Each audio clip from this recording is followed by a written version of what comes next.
Ezekiel was a priest. He was from a good family. He was carried off in the second of the three conquests of Jerusalem by Nebuchadnezzar. He conquered it in 605, 598, 586. 605, he carries off Daniel. 598, he takes off Ezekiel.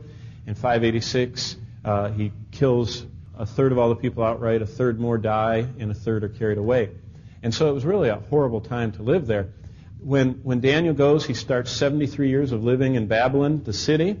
Then when Ezekiel goes, he starts a 25-year time living 200 miles north of Babylon. And the whole time Jeremiah is in Jerusalem, because he ministered 41 years. And these three guys are in contemporaneous for several years. They overlap each other's lives.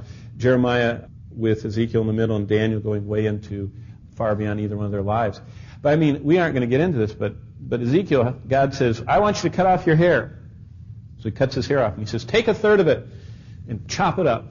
Take a third of it and burn it. And take a third of it and throw it up in the air.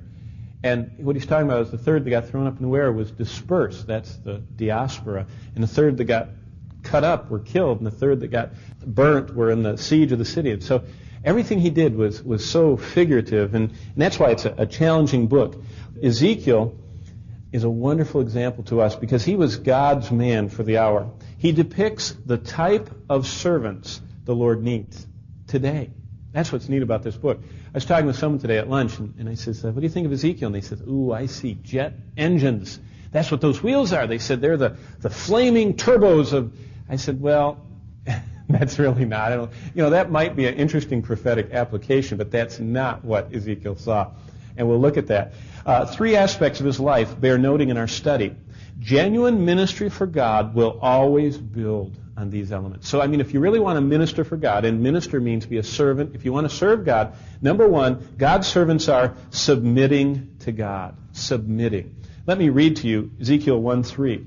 And this is really a blessing. In fact, at our elders' retreat, I was so blessed in thinking about this, I told them ahead of time. So the elders don't even have to write this down. You already know it. But look at Ezekiel 1:3.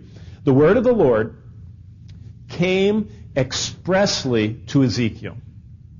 Now, that is unusual in the Old Testament. Not very many people have the word of the Lord come expressly to them, but I'll tell you a little secret. You had the opportunity when the alarm clock went off this morning for the word of God to expressly come to you. Did you receive it? Now, some of you ran out in the early dark hours and got your paper off the lawn. And some of you tuned into Good Morning America or whatever, or some people turn on their tape of Rush Limbaugh's late night show and they watch it in the morning because it records because it's so late and they have to. But did the Word of God expressly come to you this morning? Continuing reading, Ezekiel the priest, the son of Buzi, in the land of the Chaldeans by the river Chebar, there the hand of the Lord came upon him.